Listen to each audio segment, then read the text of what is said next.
বিতির নামাজে দোয়া কুনুত না পড়লে বিতির নামাজ আদায় হবে কিনা? যদি কোনো মহিলা মারা যান তাহলে কি মসজিদের মাইক দিয়ে বলা যায়? নামাজে দাঁড়ানো অবস্থায় পায়ের আঙ্গুল মাটি থেকে উঠলে নামাজের কোনো ক্ষতি হবে কিনা? মেয়েরা নামাজে গুনগুন করে সূরা পড়লে তাতে কি গুনাহ হওয়ার সম্ভাবনা আছে?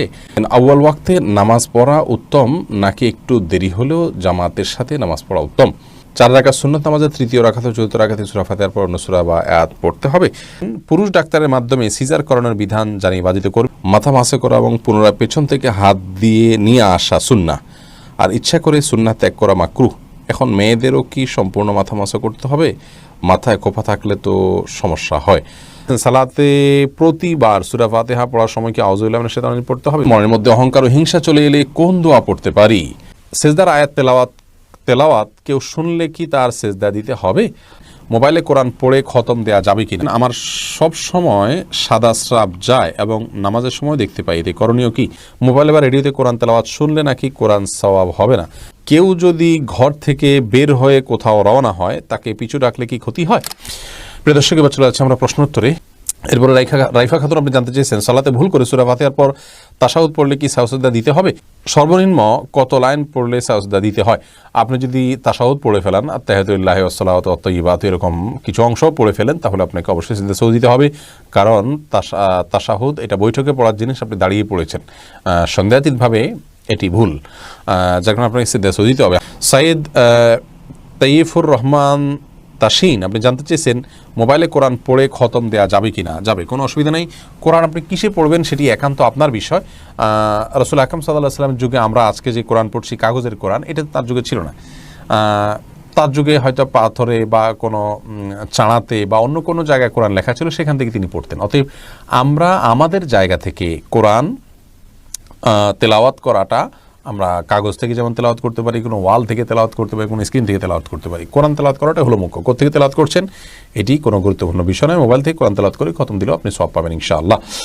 মেহেদি হোসেন পাটোয়ারি জানতে চেয়েছেন, মানত করলে কি মানুষের আশা পূরণ হয়? আমি শুনেছি দোয়া ছাড়া কোনো কিছু তার ভাগ্য পরিবর্তন করতে পারে না। মানত করলে যে তার আশা পূরণ হয় এমনটা নয়। মানুষ মানত করতেই পারে। নবী সাল্লাল্লাহু আলাইহি ওয়াসাল্লাম নিরুৎসাহিত করেছেন মানতের বিষয়ে, তবে তিনি বলেছেন যে মানত এটা ইন্নামা ইস্তাখরাজু মিনাল বাখিল, কৃপণ ব্যক্তি যে আসলে দান করতে চায় না, মানতের মাধ্যমে তার দানটা করা হয়, এর বেশি আর এতে কোনো লাভ নেই। মানতের মাধ্যমে যে কাঙ্ক্ষিত বিষয় হাসিল হয় তা মোটেও সেরকম কিন্তু নয়। এজন্য কোনো বিষয় আপনি মানত করতে চাইলে, ধরুন আপনার ছেলে পরীক্ষা দিচ্ছে বা আপনার কোনো একটা কাজ সিদ্ধ হওয়ার ব্যাপার আছে, আপনি মানত করবেন, তাহলে সেক্ষেত্রে আপনার উচিত হলো আগে ভাগে দান করা এবং আল্লাহর কাছে দোয়া করা যে আল্লাহ দান করলাম, দান করলে মানুষের বিপদ দূর হয় এবং মানুষের নেক উদ্দেশ্য পূরণ হতে পারে, ভালো ইবাদত করলাম। অতএব সেই জায়গা থেকে আপনি আশা করবেন, আল্লাহর কাছে দোয়া করবেন, কিন্তু আপনি শর্ত দিবেন না আল্লাহ আমার এই কাজটা হলো তারপর আমি এটা করব, এমনটি সুন্দর কোনো বিষয় নয়। রাসূল আকরাম সাল্লাল্লাহু আলাইহি ওয়াসাল্লাম নিরুৎসাহিত করেছেন মানতের ব্যাপারে। কিন্তু কেউ করতে চাইলে সেটা হারাম হবে না, করতে পারবেন। এরপরে শেখ আকলিমা জলি আপনি জানতে চেয়েছেন, মৃত ব্যক্তির ছবি দেখলে তার কি আযাব হবে? না, মৃত ব্যক্তির ছবি আপনি দেখছেন, তার আযাব হবে কেন? আপনি দেখছেন, যদি আপনার মৃত ব্যক্তি আপনার গায়রে মাহরাম কেউ হন, যার সাথে পর্দা করা উচিত, তাহলে সেক্ষেত্রে আপনি দেখে গুনাহগার হচ্ছেন। মৃত ব্যক্তি যদি সে সুযোগ করে দিয়ে যান তাহলে তিনিও গুনাহগার হবেন। আর যদি এরকম কেউ না হয়, পুরুষদের ছবি, মেয়েরা মেয়েদের ছবি দেখছেন, তাহলে এই দেখার কারণে যিনি দেখছেন তিনিও গুনাহগার হবেন না, যার ছবি দেখছেন তিনিও গুনাহগার হবেন না। তবে ছবি প্রিন্ট করে বা বাধাই করে বা বিভিন্নভাবে এটাকে যদি আপনি রাখেন তাহলে সেটি গুনাহের কারণ, এবং তার কারণে যিনি যারটা বাধাই করে গেছে সেই ব্যক্তি আপনার গুনাহগার হিসাবে বিবেচিত হবেন। সেই জায়গা থেকে তার সাবধানতা অবলম্বন করা উচিত এবং জীবদ্দশাতে এটা খেয়াল করে যাওয়া উচিত যে আমার কোনো ছবি ইত্যাদি যেন না থাকে। যদি থাকে তাহলে সেক্ষেত্রে ছবি অঙ্কন করা বা ছবি বাধাই করা বা ছবি প্রিন্ট করার যে গুনাহ সেটি মৃত ব্যক্তির হবে, কেউ দেখুক বা না দেখুক। হ্যাঁ, এভিডেন্স হিসাবে যে সমস্ত ছবি তোলা হয় সেগুলোর কথা ভিন্ন এবং এক্সেপশন। এরপরে হাসিনা ইসলাম জানতে চেয়েছেন, আমার সব সময় সাদা স্রাব যায় এবং নামাজের সময় দেখতে পাই, এতে করণীয় কি? বোন যদি নিয়মিত সাদা স্রাব যায় এবং আপনি নামাজের সময় দেখেন তাহলে তো আপনি মাজুর, নিয়মিত যেতে থাকলে এটাকে বলা হয় মাজুর। মাজুর ব্যক্তির বিধান হলো তিনি প্রত্যেক ওয়াক্ত নামাজের জন্য আলাদা উজু করে নেবেন এবং এরপরে তিনি নামাজ পড়বেন। এরপর যদি বেরো হয় তাতে কোনো অসুবিধা নেই, এক ওয়াক্ত পর্যন্ত তার উজু ভ্যালিড থাকবে, যদি তিনি সব কিছু করতে পারবেন। আবার নতুন ওয়াক্ত শুরু হবে, তাকে নতুন করে উজু করতে হবে। এ হলো আপনার জন্য মাসআলা, এবং প্রতি বার আপনাকে বারবার করে উজু করার জন্য কসরত করার বা কষ্ট করার কোনো প্রয়োজন নেই। এরপরে সাজ্জাদ হোসেন জানতে চেয়েছেন দোয়া চেয়ে মসজিদে টাকা দান করা জায়েজ কি না। এই প্রথাটা ভালো না যে মসজিদে আমি এটা চিরকুট লিখে দিলাম যে আমার মায়ের জন্য, বাবার জন্য বা আমার জন্য দোয়া করবেন আপনারা, আমি মসজিদে এত টাকা দান করলাম। এটি করা উচিত নয়। আপনি দান করেছেন কি জন্য? আল্লাহ তাআলার সন্তুষ্টি অর্জনের জন্য। অতএব দানের সওয়াব বা বিনিময়টা আল্লাহর কাছে আশা করবেন। মসজিদের ইমাম সাহেব বা খতিব সাহেব বা মজন সাহেবকে বলেন আপনার একটা দোয়া করেন, আমি টাকা দিলাম, তাহলে কেমন যেন টাকা দিয়ে আপনি দোয়াটা বিনিময় হিসেবে নিলেন, এটা করা উচিত নয়। আপনি টাকা দান করবেন সওয়াবের উদ্দেশ্যে, তাতে আল্লাহ তাআলা আপনার নেক উদ্দেশ্য পূরণ করবেন ইনশাআল্লাহ। আর দোয়া আপনি আলাদাভাবে ভিন্নভাবে অন্য কোনো সময় দোয়া চাইবেন বা দোয়া করবেন, সেটা ভিন্ন বিষয়, কিন্তু দোয়ার সাথে দানটাকে আপনার শর্তযুক্ত করা বা এটাকে একটার সাথে এটাকে সম্পৃক্ত করা, যেটা আমাদের ট্র্যাডিশন হয়ে গেছে, এটি করা উচিত নয়, এটি ভুল প্রথা। এরপরে জান্নাতুল ফেরদাউস আপনি জানতে চেয়েছেন কেউ যদি ঘর থেকে বের হয়ে কোথাও রওনা হয় তাকে পিছু ডাকলে কি ক্ষতি হয়? না, এটি সম্পূর্ণ ভুল ধারণা। আমাদের সমাজে অনেকেই মনে করেন এটি যে কোথাও বের হলে পেছন থেকে কেউ ডাক দিলে তাহলে পিছুটান হয়ে গেল, আর বোধহয় সামনে কল্যাণ নাই। এটি সম্পূর্ণ আমাদের মন গড়া কথা। এরকম বিশ্বাস করলে সেটা ছোট শিরকের অন্তর্ভুক্ত হবে। এটি আমাদের পরিহার করা উচিত, এই বিশ্বাসটা। রাজীব রাজ আপনি জানতে চেয়েছেন জীবিত মানুষের জন্য মসজিদে টাকা দান করা হলে সেই সওয়াব কি তার আমল নামায় যায়? অবশ্যই একজন ব্যক্তির তরফ থেকে আরেকজন ব্যক্তি দান করতে পারেন, জীবিত ব্যক্তির তরফ থেকেও দেওয়া যায়, অসুবিধা নেই। আপনি আমার তরফ থেকে দান করলেন, আমি আপনার তরফ থেকে দান করলাম, আমার নিয়ত আপনি দান করলেন, তাহলে আমার আমল নামায় সেটি সওয়াব যুক্ত হবে ইনশাআল্লাহ বিইذনিল্লাহ। এরপরে আব্দুল্লাহ আল রাহি জানতে চেয়েছেন বিদেশ থেকে টাকা পাঠালে ব্যাংক যে 2% প্রণোদনা দেয়, এটা খাওয়া কি সুদ হবে? না ভাই, এটা খাওয়া সুদ হবে না, কারণ এটা আপনি কোনো টাকা দিচ্ছেন তার এগেইনস্টে আপনাকে দিচ্ছে এমন নয়। আপনি যেন এই পদ্ধতিতে টাকা পাঠান সেজন্য আপনার সরকার আপনাকে অতিরিক্ত একটা গিফট দিচ্ছে, অর্থাৎ আপনি কারো দোকান থেকে কোনো মাল কিনলে এই দোকান থেকে কিনলে এই গিফটটা পাচ্ছেন, বিষয়টা এরকম হয়ে গেল আর কি। কোনো অসুবিধা নেই ইনশাআল্লাহ বিইذনিল্লাহ, এটা করা যেতে পারে এবং এটা গ্রহণ করা যেতে পারে। এই বিষয়ে আমাদের একটা ভিডিও আছে বিস্তারিত, সেখানে আমরা কিন্তু বলেছি, আপনি সেখান থেকে শুনে নিতে পারেন। এরপর সাদিকুর রহমান রেজা আপনি জানতে চেয়েছেন সেজদার আয়াত তেলাওয়াত কেউ শুনলে কি তার সেজদা দিতে হবে? ভাই সাদিকুর রহমান, সেজদার আয়াত যদি কেউ তেলাওয়াত শুনতে পান তাকেও সেজদা দিতে হবে। তেলাওয়াতকারীকে যেমন সেজদা দিতে হবে, তেলাওয়াত যিনি শুনলেন তাকেও সেজদা দিতে হবে। দেওয়ান মাসুম মুশফিক জানতে চেয়েছেন মোবাইলে বা রেডিওতে কোরআন তেলাওয়াত শুনলে নাকি কোরআন সওয়াব হবে না? কে বলেছে আপনাকে তেলাওয়াত শুনলে সওয়াব হবে না? তেলাওয়াত আপনি যেখান থেকে শুনবেন সেখান থেকে সওয়াব হবে। তবে লাইভ তেলাওয়াত শোনা আর রেকর্ডেড তেলাওয়াত শোনার ভিতরে অবশ্যই পার্থক্য আছে। লাইভ তেলাওয়াত শোনার চেষ্টা করবেন, রেকর্ডেড তেলাওয়াত শুনলেও আপনি সওয়াব পাবেন। কোরআন তেলাওয়াত করলে যেমন সওয়াব হবে, শুনলেও সওয়াব আছে। আপনি কোত্থেকে শুনবেন সেটা শরীয়ত ফিক্স করে দেয়নি, অতএব রেডিও থেকে আপনার শুনলে যে সওয়াব হবে না এমনটি ভুল ধারণা। এরপরে নাহিদ সরকার জানতেছেন বিদেশ থেকে ফোনে বিয়ে করলে বিয়ে কবুল হবে কি না? বিদেশ থেকে যদি কেউ ফোনে বিয়ে করেন তাহলে সেক্ষেত্রে সে বিয়ে কবুল না হওয়ার কারণ নেই, তবে শর্ত আছে। সে বিয়ের পদ্ধতি হইতে হবে এরকম যে আজকাল ভিডিও কলের মাধ্যমে আমরা নিশ্চিত হতে পারি যে কে পাত্র কে পাত্রী। আপনার দেশে কারোর মাধ্যমে নিশ্চিত হতে হবে। আবার আপনার ব্যাপারেও আপনার বিপক্ষ যারা আছেন তারা, ভিন্ন পক্ষ যারা আছেন তারা নিশ্চিত হবেন বিভিন্ন মাধ্যমে। এরপরে ভিডিও কলের মাধ্যমেই ইজাব কবুল হতে পারে। তবে নিরাপদ পদ্ধতি, তার চাইতে বেশি নিরাপদ পদ্ধতি হলো যে আপনি বিদেশ থেকে দেশে আপনার কোনো একজন অভিভাবককে বা বন্ধুবান্ধবকে, পরিচিত কোনো একজনকে আপনি দায়িত্ব দিবেন যে তুমি অমুকের মেয়ে অমুককে এত টাকা মহারণায় আমার পক্ষ থেকে বিয়ের প্রস্তাব দিবা, বা তারা প্রস্তাব দিলে তুমি কবুল করবা। এটা একজনকে প্রতিনিধি হিসাবে নিয়োগ দিবেন। আপনি ভিডিও করে সেটি দেখতে পারেন, তখন তিনি আপনার পক্ষ থেকে প্রস্তাব দিলেন বা প্রস্তাবের পক্ষে আপনার পক্ষ থেকে কবুল করলেন। এটি করলে বিয়ে হয়ে যাবে এবং এটি হলো সবচেয়ে নিরাপদ এবং সলিড পদ্ধতি, এটার ব্যাপারে কোনো সন্দেহ কারণ নেই। এরপরে মোহাম্মদ হাসান জানতে চেয়েছেন বাড়িতে গিয়ে কোরআন শরীফ খতম করে টাকা নেওয়া যায় আছে কিনা? না, কোরআন এটা বাড়িতে গিয়ে ফেরি করে খতম করে টাকা কামাই করার জিনিস না। এই কালচার নাজায়েজ কালচার। কোরআন এরকম জিনিস নয় যে বাড়িতে বাড়িতে গিয়ে খতম করে করে টাকা কামাই করতে হবে। কোরআন তেলাওয়াত করার জন্য এসছে আমরা তেলাওয়াত করব, শোনার জন্য আসছে আমরা শুনবো, আমল করার জন্য আসছে আমরা আমল করব। আরেকজনকে তেলাওয়াত করে দিয়ে আর তার বিনিময়ে টাকা নেব, এটা জায়েজ নাই। এটা আল্লাহর আয়াতকে বিক্রি করার শামিল। কোরআন হাদিসে কোথাও এরকম কোনো নির্দেশনা দেওয়া হয় না যে একজনের আরেকজনের বাড়িতে গিয়ে তেলাওয়াত করে দিলে তার কোনো উপকার হবে এবং সেটা বিনিময়ে আবার টাকা কামাই করবেন, এটির কোনো সুযোগ নেই। মিফতাহুল জান্নাত জানতে চেয়েছেন, অনেক হুজুর দোয়া পড়ে সুতায় গিট দেন, সেই সুতা কি গলায় বা কাঁধে বাঁধা যাবে? এটা ভুল পদ্ধতি। দোয়া পড়ে কোনো সুতায় গিট দেওয়া উচিত নয়। আল্লাহ রাব্বুল আলামিন কোরআন কারীমের সূরা ফালাক, যেটি কোরআন কারীমের শেষ সূরার আগের সূরা, সেখানে আল্লাহ তাআলা আমাদেরকে দোয়া শিক্ষা দিয়েছেন, ওয়া মিন শাররি নাফাসাতি ফিল উকাদ। ওই সমস্ত নারীদের ক্ষতি থেকে আমরা আশ্রয় চাই আল্লাহ আপনার, যারা বিভিন্ন গিরায় ফুৎকার দিয়ে বিভিন্ন কিছু মন্ত্র পড়ে পড়ে গিরায় ফুৎকার দিয়ে থাকেন। যদিও হুজুররা হয়তো কোরআন কারীমের আয়াত পড়ে গিরায় ফুঁক দেন, তারা কোনো মন্ত্র পড়েন না, অতএব তাদের পড়া ঠিক আছে। বাট এই পদ্ধতিতে ঝাড়ফুঁক নবী সাল্লাল্লাহু আলাইহি সাল্লাম করেননি এবং এটা জাদুকরদের পদ্ধতি। তো ঝাড়ফুঁকটা জাদুকরদের পদ্ধতিতে কেন হবে? সেটি আমাদের পদ্ধতি হবে এরকম কোনো খাবারে, কোনো পানীয়তে বা শরীরে ফুৎকার দেওয়া, ঝাড়ফুঁক করা বা এমনি তেলাওয়াত করে তাকে শোনানো, এগুলো হলো আপনার রুকিয়া শারঈয়া বা বৈধ ঝাড়ফুঁকের পদ্ধতি, শরীয়ত বাতানো। বাকি গিরায় পড়ে পড়ে ফু দেওয়া দিয়ে সেটা শরীরে ধারণ করা, এটি শরীয়ত সম্মত পদ্ধতি নয়।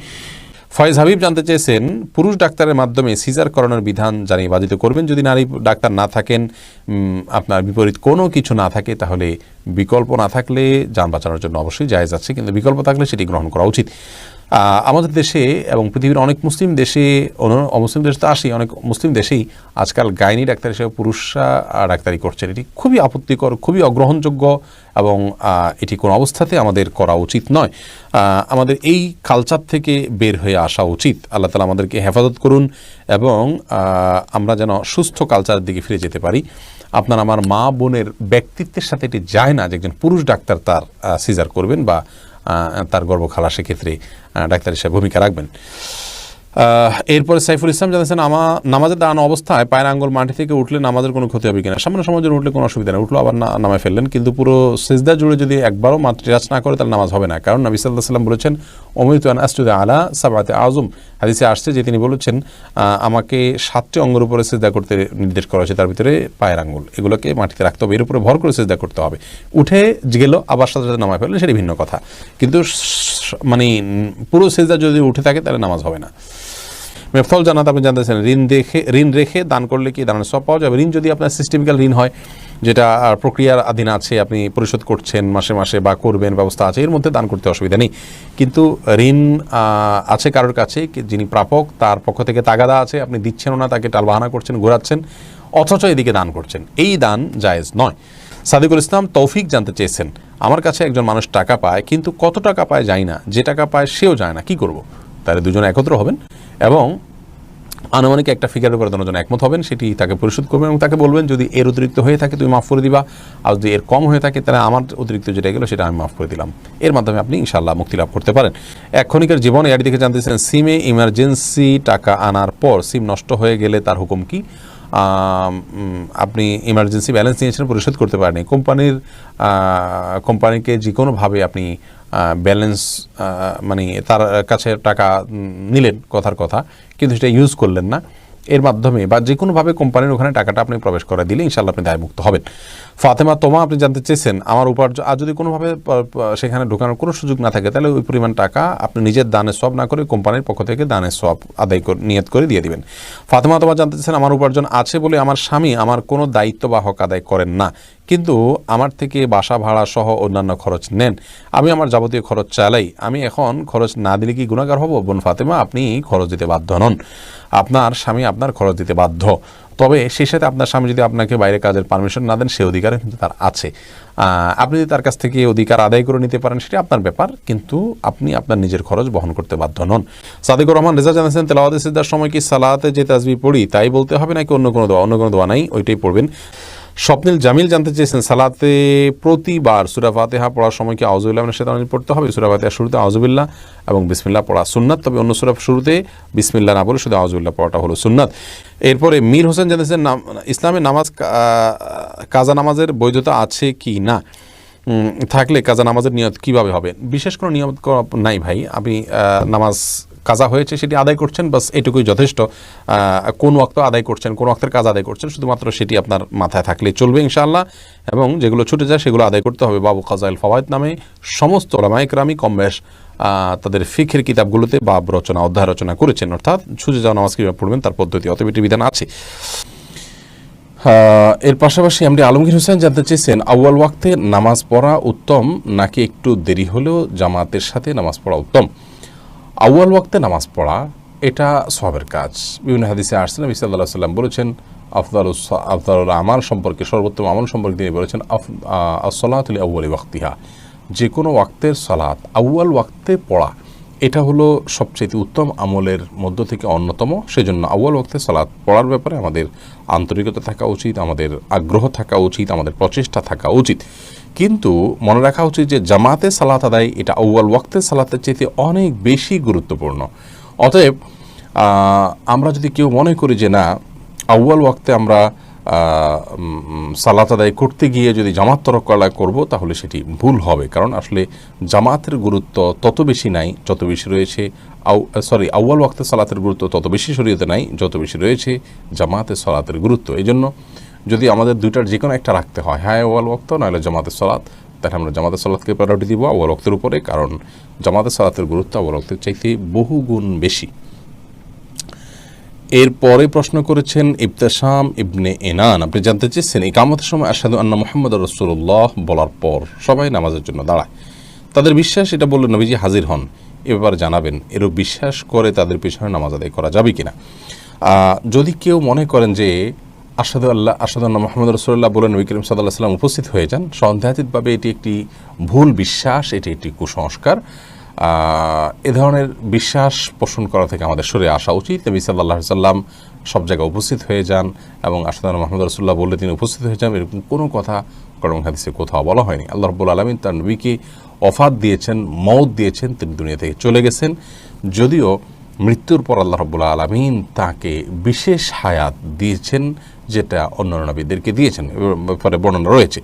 কিন্তু এর মানে এই নয় যে আমরা নবী করিম সাল্লাল্লাহু আলাইহি সাল্লামকে প্রত্যেক সালাতেই প্রত্যেক ইকামতের সময় আশহাদু আন্না মুহাম্মাদুর রাসূলুল্লাহ বলার সময় হাজির পেয়ে যাই এবং তিনি পৃথিবীর সব জায়গায় প্রদক্ষিণ করেন, এরকম কোনো কথা নেই। এটি সম্পূর্ণ ভ্রান্ত বিশ্বাস। এই বিশ্বাসটা সংশোধন করা উচিত। মোহাম্মদ ওসমান, আপনি জানতে চেয়েছেন কোনো মানুষ অসুস্থ হলে কিংবা মারা গেলে সেই ব্যক্তির জন্য ফেসবুকে দোয়া চাওয়া হয়। বেশিরভাগ মানুষ পোস্টের কমেন্টে দোয়া করেন। এভাবে কমেন্ট করে দোয়া করা ইসলামী দৃষ্টিকোণ থেকে কতটুকু গ্রহণযোগ্য?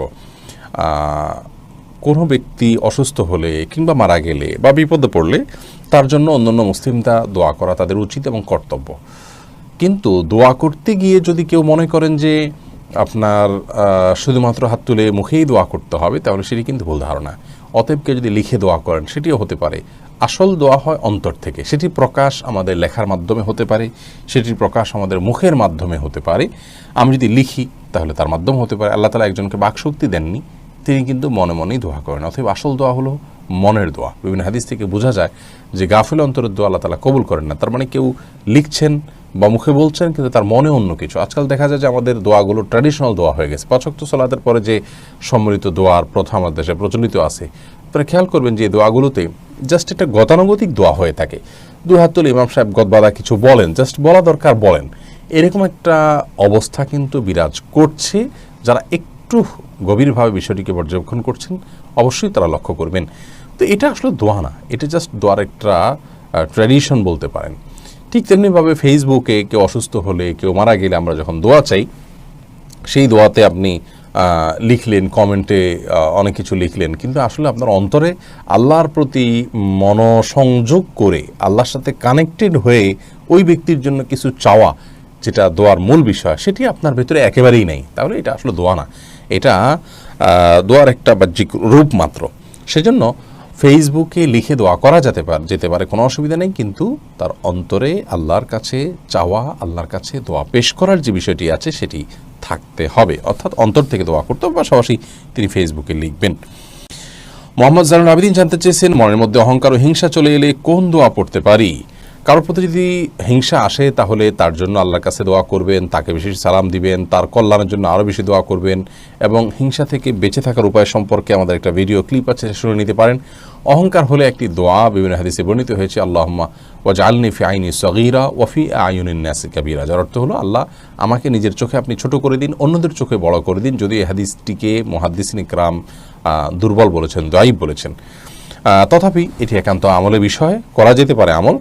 আপনি আল্লাহর কাছে দোয়া করবেন সাধারণভাবে, আল্লাহ যেন আপনাকে বিনয় দান করেন। তাছাড়া বিনয় এবং আপনার তাওয়াদু এই গুণগুলো আসার জন্য বিনয়ী মানুষদের সাথে উঠা বসা করা, তাদের সংস্রবে যাওয়া, তাদের সোহবতে থাকার কোনো বিকল্প নেই। সে বিষয়টির মাধ্যমে আমাদের মধ্যে এটি সবচেয়ে বেশি আসবে ইনশাআল্লাহ তাআলা। মাহিরা জান্নাত আইরা জানতে চেয়েছেন, ওযুর সময় মেয়েদের মাথায় কাপড় থাকতে হবে কিনা। ওযুর সময় মাথায় কাপড় থাকা কোনো আবশ্যক কোনো কিছু না। এমনি আশিক জানতেছেন, একটি মেয়ের যদি দুটি বিয়ে হয় তাহলে জান্নাতে কোন স্বামীকে পাবে? একমাত্র আল্লাহ তাআলা ভালো জানেন। এটার মূল উত্তর বাহ্যে তো মনে হয় যে শেষ স্বামী যিনি থাকবেন তার সাথে তার জান্নাতে থাকা হবে, কিন্তু এই বিষয়ে অদৃশ্য জগতের বিষয় একমাত্র আল্লাহ তাআলা ভালো জানেন। এমনি সুমন চৌধুরী আপনি জানেন বিতির নামাজে দোয়া কুনুত না পড়লে বিতির নামাজ আদায় হবে কিনা। যেহেতু বিতির নামাজে দোয়া কুনুত পড়াটা ইমাম আবু হানিফা রাহিমাহুল্লাহ সহ অনেক ওলামাদের মধ্যে ওয়াজিব, অতএব তার দৃষ্টিতে এটি আদায় না করলে নামাজ আদায় হবে না। আপনার সেজদা সুজুদ করা উচিত যদি ভুলে যান। সৌদি আরবের স্কলাররা কিন্তু এটিকে সুন্নাহ বলেন। তাদের মতে বিতির নামাজে দোয়া কুনুত না আদায় করলেও নামাজ হয়ে যাবে, সেজদা সুজুদ দিতে হবে না ভুলে গেলে। মাথা মাসে করা এবং পুনরায় পেছন থেকে হাত দিয়ে নিয়ে আসা সুন্নাহ, আর ইচ্ছা করে সুন্নাহ ত্যাগ করা মাকরুহ।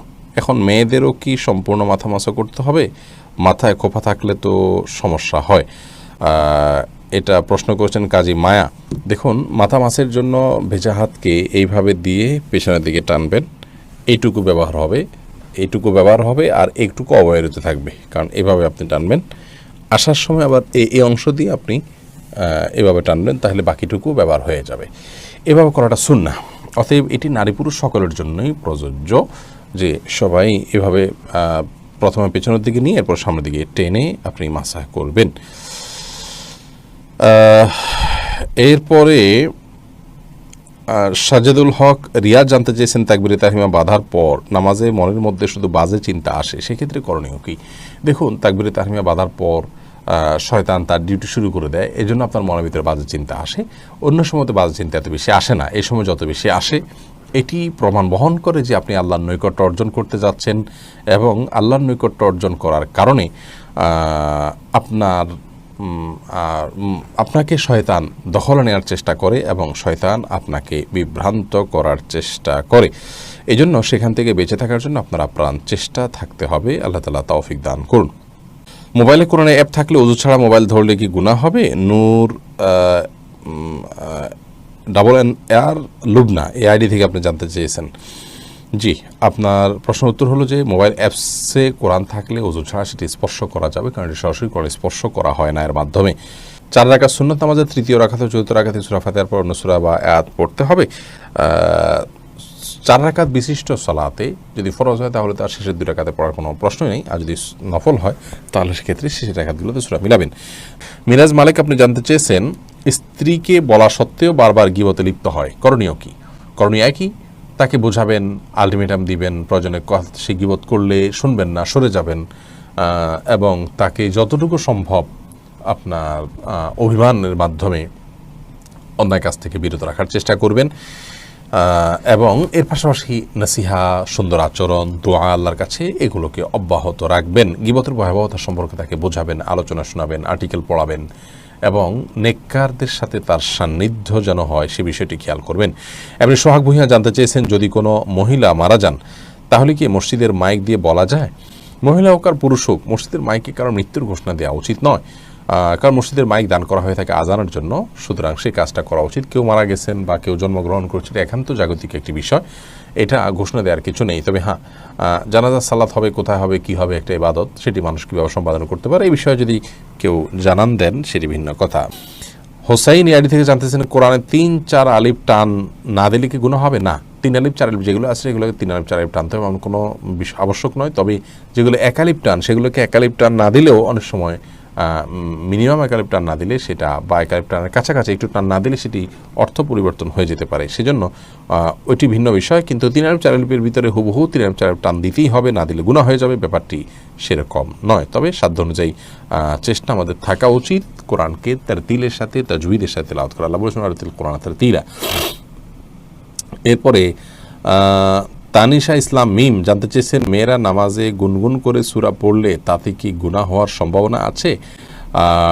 গুনগুন করে যদি সূরা পড়ে তাহলে সেক্ষেত্রে সরাসরি গুনাহ হবে না, বিশেষ করে নিজে নিজে শুনতে পাচ্ছেন, সরাসরি গুনাহই হবে না, বিশেষ করে নিজে শুনতে পাচ্ছেন এরকম যদি হয় নিজের কান পর্যন্ত, তাহলে সেটি তো তিনি করতেই পারেন।